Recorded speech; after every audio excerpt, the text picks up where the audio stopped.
Hola, muchísimas gracias. Muy buenos días a todos. Primero quiero preguntar si me ven bien y me escuchan bien. Correcto, la doctora Icaza me dice que está correcto. Entonces, para empezar, agradezco a los miembros del Consejo Administrativo de la Sociedad Mexicana de Gastroenterología, el capítulo Nuevo León, por su gentil invitación. Es un placer y un honor estar de nuevo con ustedes. El tema que voy a tratar esta mañana se relaciona con el dolor torácico de origen no cardíaco, específicamente un grupo de pacientes que tienen trastornos de la motilidad esofágica. En ese respecto, voy a hablar de avances seleccionados en este campo. Para iniciar, hagámoslo con un caso clínico ilustrativo que va a definir el problema al que me voy a referir. Esta es una paciente de 44 años de edad, femenino, que se presenta por dolor torácico no cardíaco y disfagia de los sólidos y los líquidos por un periodo de más de un año.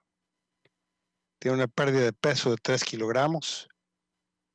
Su examen físico es normal. Un esofagograma y una endoscopía superior con biopsias son también normales. Esta es su motilidad esofágica.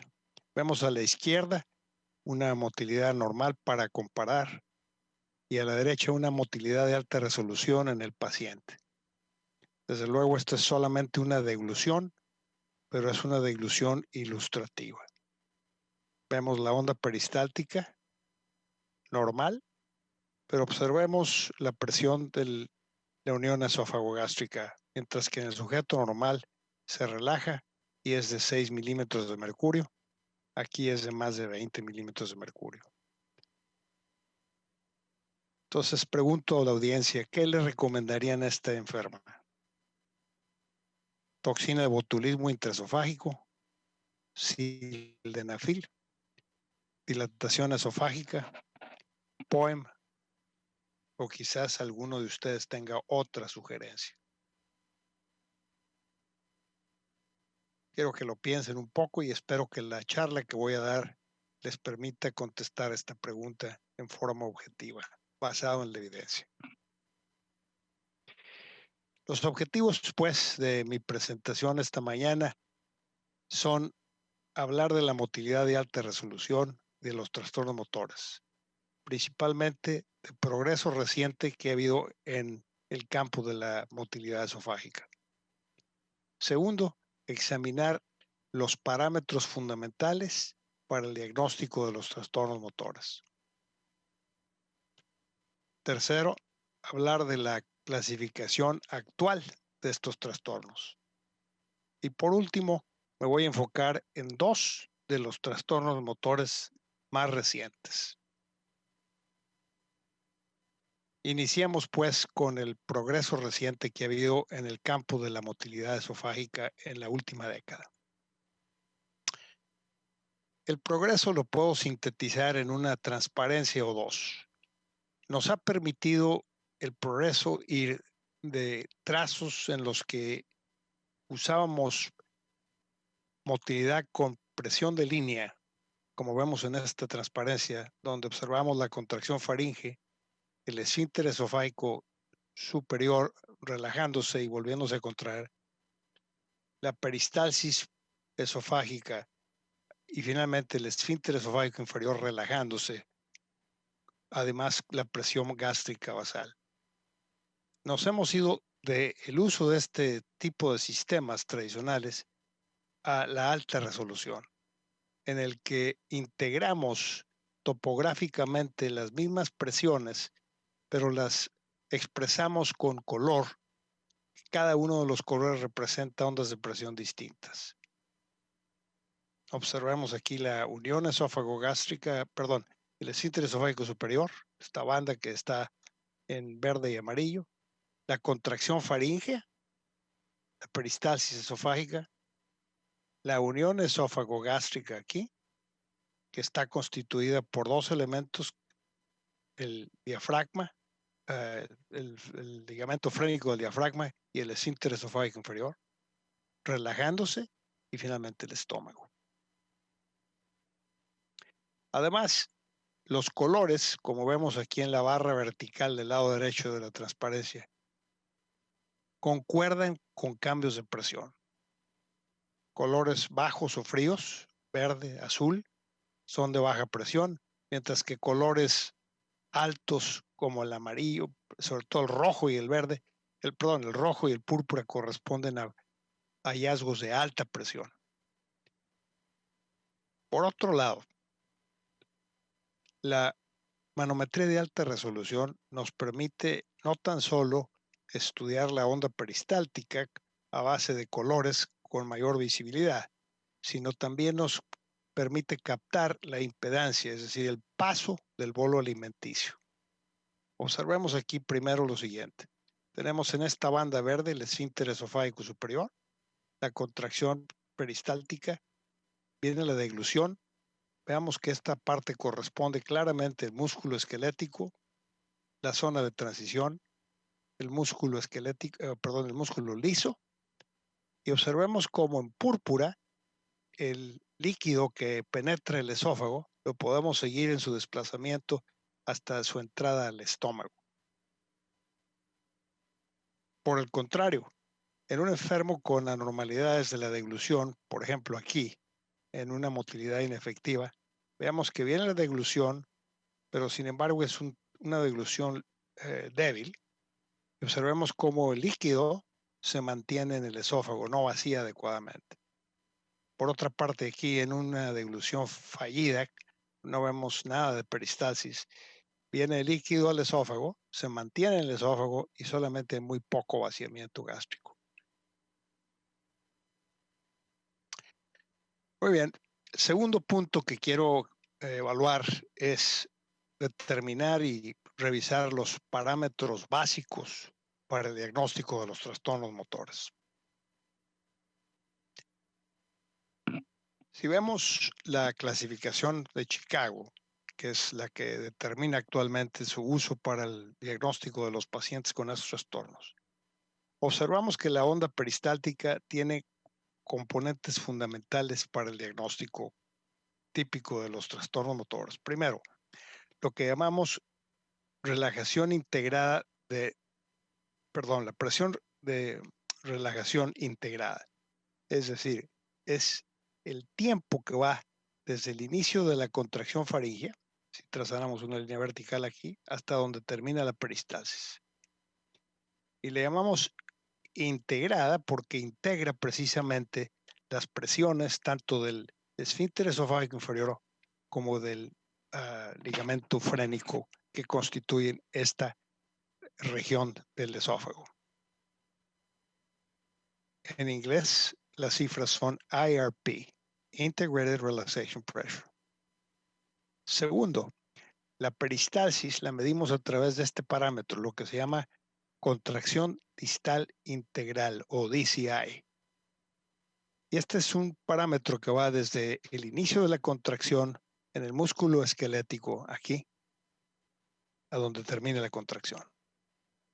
Por último, el parámetro restante es lo que llamamos la latencia distal o DL. Este parámetro va desde el inicio, si trazamos una línea vertical, desde el inicio de la contracción faríngea, verticalmente, y la intersectamos horizontalmente con el punto donde se desacelera la contracción peristáltica. Y hace sentido llamarlo latencia distal, porque primero ocurre distalmente en el esófago, y es latencia por el hecho de que es el tiempo en el que permanece inhibido la peristalsis esofágica para el paso del bolo alimenticio. Entonces, ¿cuáles son los valores normales de estos tres parámetros? Primero, en cuanto a la presión de relajación, el ARP. Lo normal son de menos de 15 milímetros de mercurio por segundo. En cuanto al DCI, o la contracción distal integral, estamos hablando de 450 a 7.999 milímetros de mercurio. Y por último, la latencia distal tiene que ser de más de 4.5 segundos. Estos parámetros son fundamentales, estos números son vitales, están generados por estudio en 72 controles sanos, pero estos números tan sencillos relativamente hablando nos permiten hacer el diagnóstico de la mayor parte de los trastornos motores del esófago con esta clasificación. Veamos pues la clasificación y veamos cómo van a ser utilizados estos parámetros para el diagnóstico de esta clasificación. En la actualidad,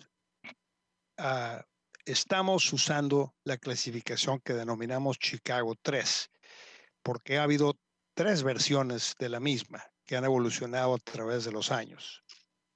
Y para los que no estén familiarizados con el concepto, se le ha denominado Chicago en base al honor, al reconocimiento del grupo en la Universidad Northwestern en Chicago, que han sido pioneros en el desarrollo de estos conceptos. Primero que nada, la he simplificado yo esta clasificación de la siguiente manera. Trastornos de la unión esófago-gástrica o IRP, Integrated Relaxation Pressure Disorders, enfermedades de la unión esófago-gástrica. Segundo, trastornos de la contracción de la amplitud o DCI, contracción distal. Tercero, padecimientos de la latencia distal o DL. Creo que si los agrupamos así nos es muchísimo más sencillo y práctico elaborar los diagnósticos. Empecemos pues con los trastornos de la unión esófago-gástrica. Esencialmente, la base de estos diagnósticos es una presión del IRP, de la presión integral de relajación del esfínter esofágico inferior, de más de 15 milímetros de mercurio. Y tenemos aquí básicamente 2 tipos de trastornos. La obstrucción del tracto de salida con peristalsis normal y la acalasia en sus 3 versiones, acalasia 1, 2 y 3, como Chicago, la clasificación de Chicago la ha descrito. Voy a mostrarles en breve ejemplos de estos. Por otra parte, los trastornos de la contracción distal, de la amplitud, podemos dividirlos en trastornos hipertensivos, hipotensivos, o bien trastornos de la integridad, del patrón de integridad. Estos, el hipertensivo, son esencialmente uno, cuando la contracción excede 8,000 milímetros de mercurio en más de 20% de las degluciones líquidas. Esto es lo que constituye como jackhammer esófagos o esófago en martillo hidráulico en español. Por otra parte, los trastornos hipotensivos y de la integridad esencialmente los vemos en reflujo. Y estos son cuando la amplitud de contracción es menor de 450 milímetros de mercurio, tenemos peristalsis inefectiva cuando ocurren más del 50% de las degluciones, o peristalsis ausente si está en el 100% de las degluciones. Por otro lado, trastornos de la integridad, del patrón de integridad, fundamentalmente tenemos fracturas de la peristalsis integral de más de 5 o más centímetros, y mostraré ejemplos al respecto, en 50% de las degluciones líquidas. Por último, el único trastorno de la latencia distal es y ocurre cuando el parámetro es menor de 4.5 centímetros, perdón, 4.5 segundos en el 20% de las degluciones líquidas. Y el ejemplo clásico o el padecimiento clásico es el espasmo distal del esófago. Punto. Aquí está toda la clasificación en forma sencilla. Me voy a concentrar ahora en darles ejemplos en este particular. Hablemos primero, les voy a mostrar ejemplos de la obstrucción de tracto de salida y acalasia. Aquí tenemos una onda peristáltica normal. Observemos que el IRP es de menos de 15. De hecho, hay una relajación completa de la zona verde aquí. Por el contrario, en este caso, como es el que presenté para iniciar esta discusión. Vemos que el IRP está en 20 milímetros elevado, pero la peristalsis está preservada. Esta es obstrucción del tracto de salida. Por otro lado, la acalasia en sus tres variedades. Veamos aquí el sujeto normal a la izquierda de la pantalla, a la derecha acalasia en sus tres conceptos. En todo tipo de acalasia, notemos que la presión del esfínter esofágico inferior, mientras que en el sujeto normal virtualmente es menos de 15, perdón, no virtualmente, es de menos de 15, aquí está elevada a más de 15 en los tres casos. Pero lo que distingue uno de cada otro es la peristalsis del esófago. Mientras que en acalasia tipo 1, ¿okay?, no hay peristalsis, está ausente. En acalasia tipo 2 hay esta contracción panesofágica. Y en acalasia tipo 3 hay esta contracción que es panesofágica, pero además en rojo vemos presiones muy elevadas. Es una contracción espástica, relativamente hablando, también de velocidad muy reducida, muy aumentada. Entonces, ausencia de peristalsis, contracción panesofágica y espasmo asociado con un IRP muy elevado. Los tres tipos de acalasia. La única importancia de distinguir los tres es que el tipo 1 y el 2 responden bien a todo tipo de tratamientos, mientras que el 3 responde mejor al POEM. Punto. Muy bien, entonces ahora veamos los trastornos hipertensivos, como el jackhammer. De nuevo, aquí está el sujeto normal. Vamos a medir la peristalsis de contracción integral que va desde el inicio hasta el final de la contracción en el músculo liso. Veamos el jackhammer. Observemos cómo la contracción excede más de 8,000 milímetros de mercurio. De hecho, en este caso es 18,500. Y esto es lo que en 20% de las degluciones. Y esto es lo que constituye el criterio diagnóstico para jackhammer. Ahora estudiemos los trastornos de la contracción hipotensa, como son los trastornos inefectivos, la contracción ausente y los fragmentados. En una transparencia les doy el ejemplo. Aquí está el normal a la izquierda. Veamos cómo la peristalsis se conduce perfectamente bien, intacta. Sin embargo, en un sujeto con una peristalsis fragmentada, hay una ruptura de más de 5 centímetros de la propagación de la onda peristáltica. En el sujeto con la contracción inefectiva, veamos cómo la contracción al medirse es menos de 450 milímetros de mercurio. Por último, en el tercero, en el que falla la contracción, veamos ausencia total de contracción peristáltica. Estos son los ejemplos de cada uno de ellos. Ahora entremos al espasmo difuso, o más correctamente llamado espasmo distal, porque ocurre solamente en la parte distal del esófago. Aquí la peristalsis normal. A la derecha vemos lo que ocurre en el espasmo distal del esófago.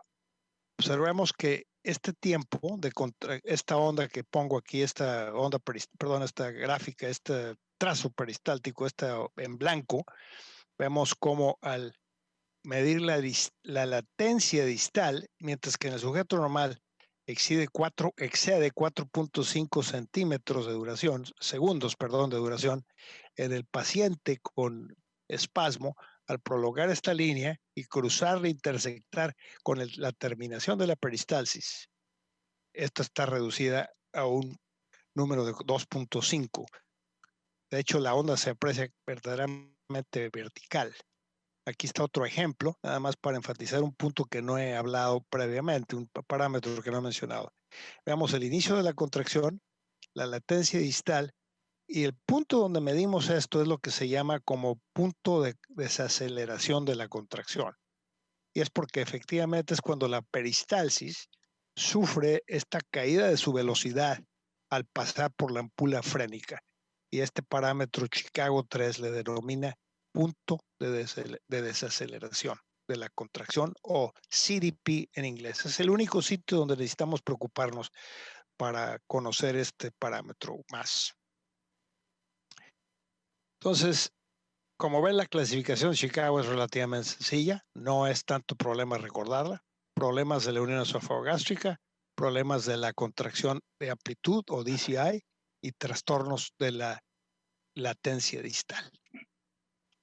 Ahora hablemos básicamente de dos de los trastornos esofágicos nuevos recientemente descritos en los últimos 10 años. Específicamente, vamos a hablar de la obstrucción del tracto de salida y del esófago jackhammer o esófago en martillo hidráulico. Empecemos con este trastorno. De nuevo el ejemplo, la peristalsis normal a la izquierda, el paciente con obstrucción del tracto de salida. Veamos cómo el IRP está elevado, el cuerpo está preservado en estos enfermos. Por eso no tienen acalasia. ¿Qué sabemos de este padecimiento? Primero que nada, fue descrito por vez primera en el año 2009, en este trabajo publicado en Gastrointestinal Surgery, diciembre del 2009, por el grupo en Chicago. En este estudio, que incluyó 16 enfermos, vemos los síntomas clínicos de estos enfermos: disfagia, reflujo, dolor torácico no cardíaco y sensación de globo. Interesantemente, me sorprende que lo hayan publicado en una revista quirúrgica, pero creo que la razón, no lo he discutido con los autores, pero asumo que la razón es porque ellos pensaron que el tratamiento fundamental de la obstrucción del tracto de salida sería quirúrgica a través de POEM o de miotomía de Heller, dado tal que hay una verdadera obstrucción, aparentemente. Pero vamos a ver cómo esto ha evolucionado al paso de la década. En esta gráfica les muestro los 3 trabajos a la fecha publicados en cuanto a los síntomas. El trabajo original del grupo en Chicago con 16 enfermos, el trabajo por Van Hoef, que es en Ámsterdam con 34, y un trabajo de Pérez Fernández en España. Veamos que los síntomas, la distribución de los síntomas. La mayor parte tiene disfagia, pero un porcentaje no inusual, de hecho, tiene dolor torácico y también la presencia de reflujo no es rara en este grupo de pacientes. Un estudio reciente, publicado hace un par de años, muestra un hallazgo de importancia diagnóstica, que es el uso del esofagograma cronometrado y el uso de la administración de una tableta varitada de 13 milímetros, de 13 milímetros para el diagnóstico y evaluación de estos enfermos. Veamos algo muy importante. Por ejemplo, ¿qué pasa con la administración de esta prueba en un enfermo con acalasia no tratada? Observemos que a los 5 minutos la columna de vario todavía tiene una dimensión, elevación de más de 2 centímetros. A la vez, la tableta de vario de 13 milímetros queda impactada en la unión esófago-gástrica. Por el contrario, veamos qué pasa en el paciente con obstrucción de tracto de salida o una obstrucción anatómica funcional. Primero, la columna de vario, como lo observamos aquí, ya vació a los 5 minutos. Pero, por otra parte, la tableta de vario, incluso a los 10 minutos, queda impactada, sugiriendo que el problema está localizado en esa área, pero la peristalsis esofágica está preservada. Entonces, podemos utilizar esta prueba para tratar de separar la acalasia, que es muy importante porque es tratable diferentemente de la obstrucción de tracto de salida. Y de hecho, en este trabajo, la sensibilidad diagnóstica y la especificidad de esta prueba fue del orden del 85 y 86% respectivamente. Observamos otro fenómeno muy importante. Veamos qué sucede cuando cambiamos la posición del enfermo de la supina, que es la típica en la que hacemos la mayor parte de nuestros estudios de motilidad, a la posición sentada. Veamos aquí en el lado izquierdo un enfermo que tenía un IRP de más de 15 milímetros, tiene 21 de hecho, cuando está acostado. Pero cuando lo sentamos, observemos cómo el IRP cambia a 11 milímetros de mercurio. Veamos que también esto, si hacemos en el mismo enfermo un estudio con vario y tableta, veamos que esto pasa perfectamente, no hay ninguna obstrucción. Por el contrario, veamos en B, este enfermo que tiene una IRP muy elevado, 53 milímetros de mercurio, pero cuando lo ponemos de pie continúa teniendo un IRP muy elevado. Entonces, el punto al que quiero referirme es que cuando observemos este fenómeno, tengamos cuidado que hagamos el estudio en las dos posiciones. Cuando encontramos una presión alta del IRP, sentemos al enfermo y administremos otra vez agua para poder estudiar qué pasa con el IRP, porque en estos enfermos presiones de más de 12 milímetros de mercurio nos permiten identificar aquellos que tienen obstrucción de tracto de salida verdadera. Veamos, la sensibilidad diagnóstica es alta, aunque la especificidad es relativamente baja. Entonces, el mensaje de este estudio, publicado el año pasado, es la importancia de sentar al enfermo cuando encontremos este fenómeno de obstrucción del tracto de salida, es decir, con presiones de más de 15 milímetros de mercurio, y asegurarnos que al sentar al enfermo sigan anormales, como es este caso. De lo contrario, esta es presión externa sobre el catéter de mensuración y por eso causa este artefacto.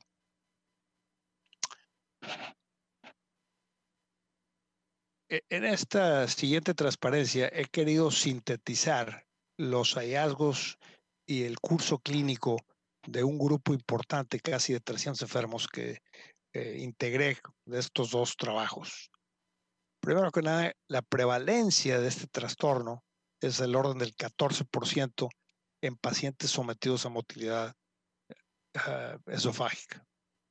Pero quiero comentar los siguientes hallazgos. El 15% de estos enfermos tienen trastornos funcionales o mecánicos, es decir, un porcentaje tiene acalasia, otro representan tumores en la unión esofagogástrica, hernia hiatal, esofagitis eosinofílica, enfermos que han sido sometidos a postfunduplicación o banda gástrica, estenosis pépticas o incluso pacientes que se han tomado o están tomando narcóticos.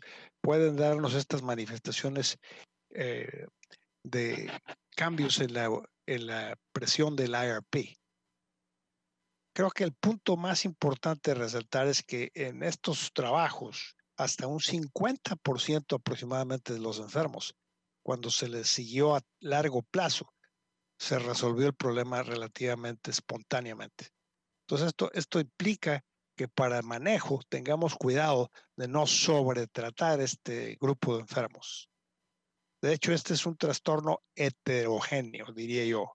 Uno de ellos son pacientes que están evolucionando a acalasia, otros son causados por narcóticos u opioides, otros está debido a obstrucción mecánica de la unión esofagogástrica y en otros hay un artefacto.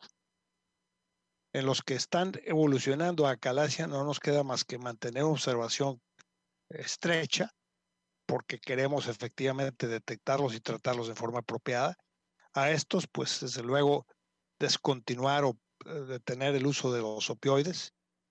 Los pacientes con obstrucción mecánica naturalmente requieren endoscopía superior con biopsias. Quizás el estudio de ovario, de esofagograma cronometrado y quizás incluso una endoscopía ultrasonográfica para detectar fenómenos obstructivos submucosos. Y en los centros donde existe el FLIP, la posibilidad incluso de estudiarlos con FLIP. Por último, en aquellos en los que sospechamos artefacto, sencillamente sentar al enfermo, tener cuidado que el catéter no se haya doblado al introducirlo en forma inapropiada al esófago. Y en estos, claro, hay que medir el IRP en posición tanto supina como en posición sentada.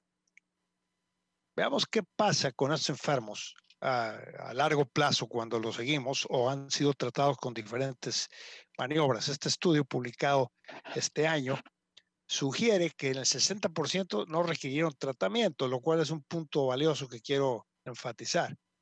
Al resto de los pacientes fueron tratados con variedad de medidas, como son inhibidores de bomba de protones, POEM, dilatación neumática, dilatación con bujías o con Botox y vemos la mejoría clínica. Entonces, creo que el punto de la transparencia es que en realidad, aparentemente estos enfermos van a mejorar, no importa qué medida terapéutica usemos.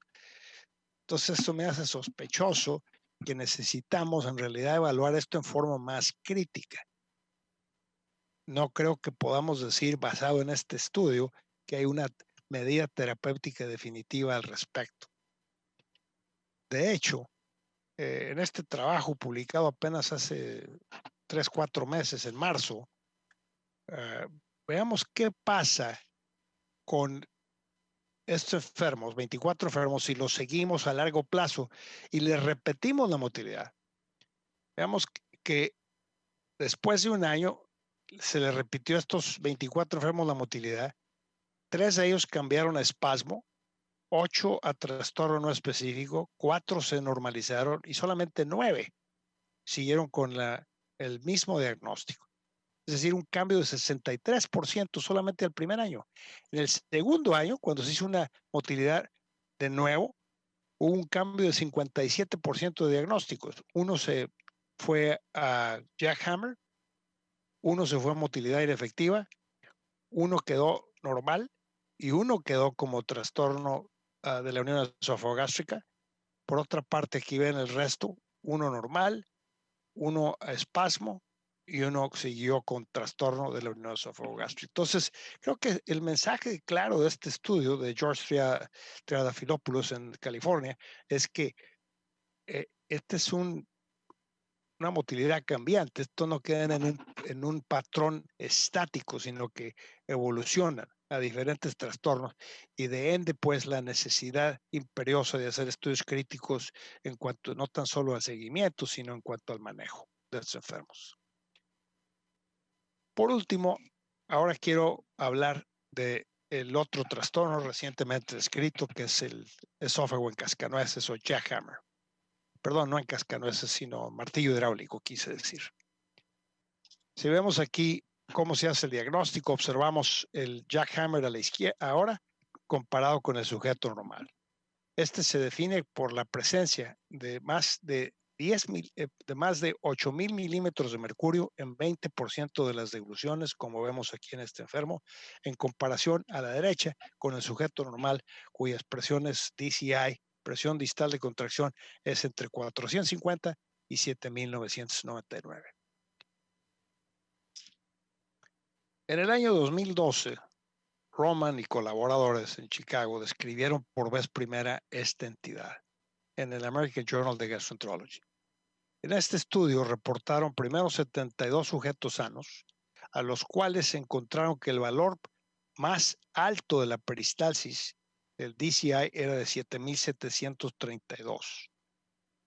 Entonces escogieron los pacientes entre 1,000 y pico de pacientes, 1,070, que habían sido referidos a su laboratorio para motilidad. Buscaron a aquellos que tenían motilidad por encima de estos valores y encontraron que 44 de los enfermos tenían motilidad normal de más de 8,000 milímetros de mercurio.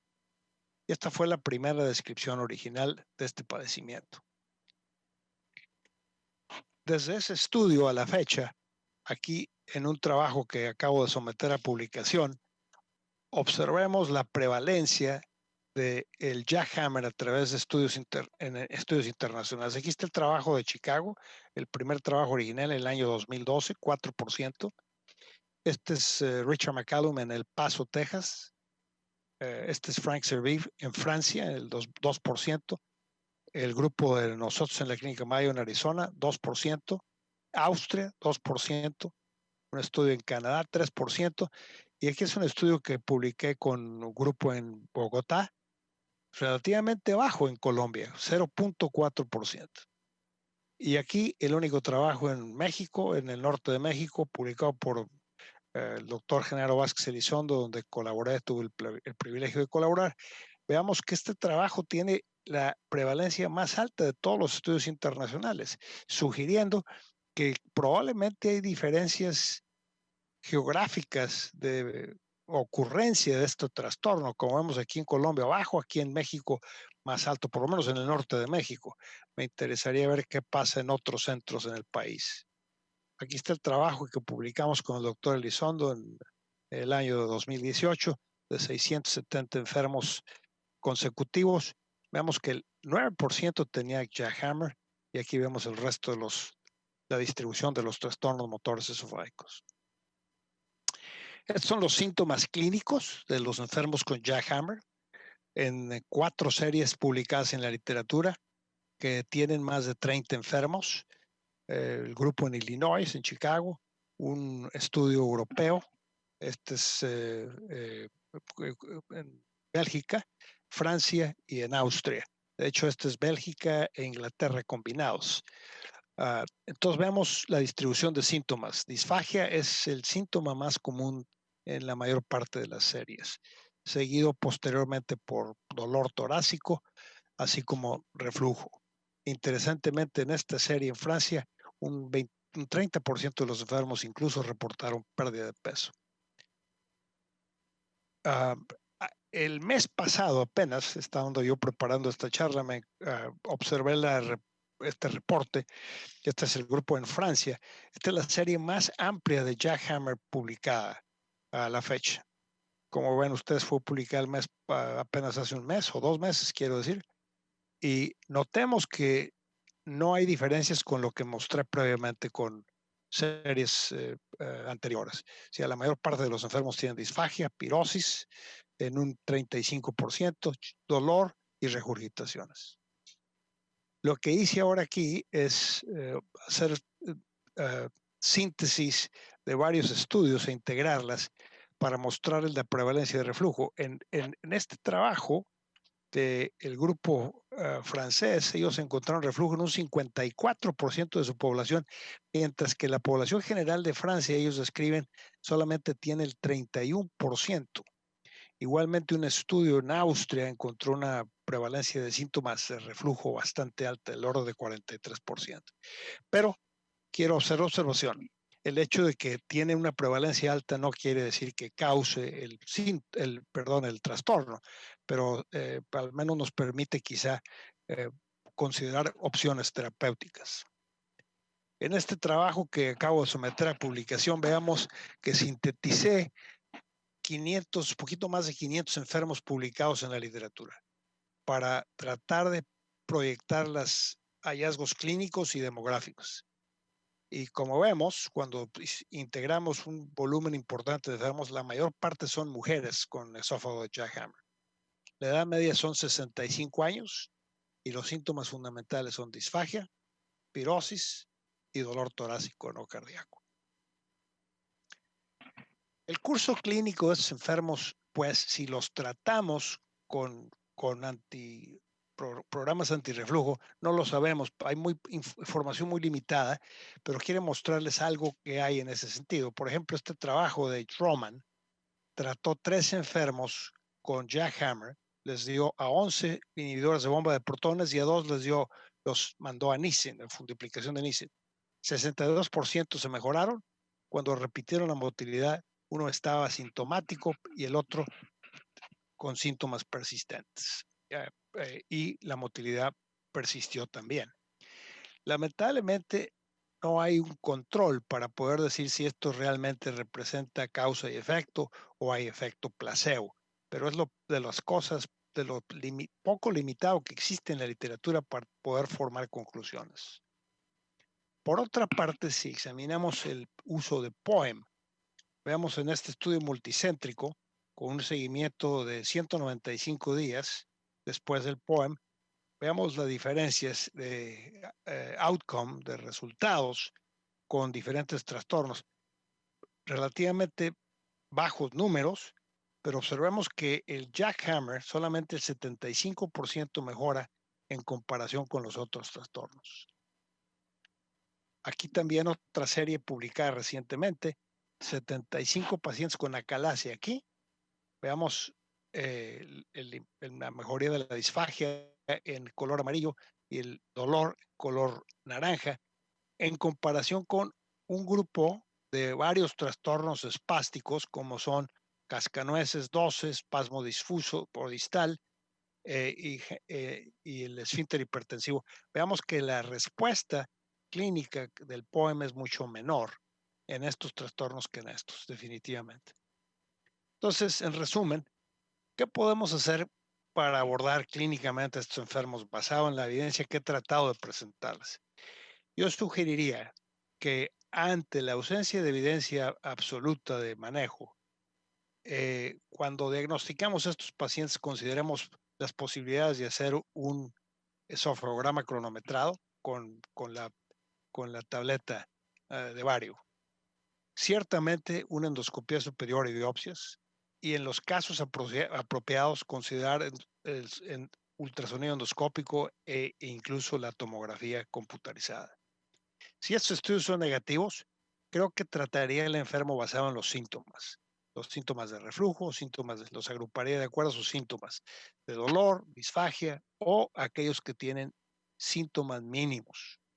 Si los enfermos tienen síntomas de reflujo o dolor, me atrevo a sugerir que el abordamiento más sencillo sería darles un inhibidor de bomba de protones. Si el enfermo responde, fantástico, continuamos el inhibidor de bomba de protones.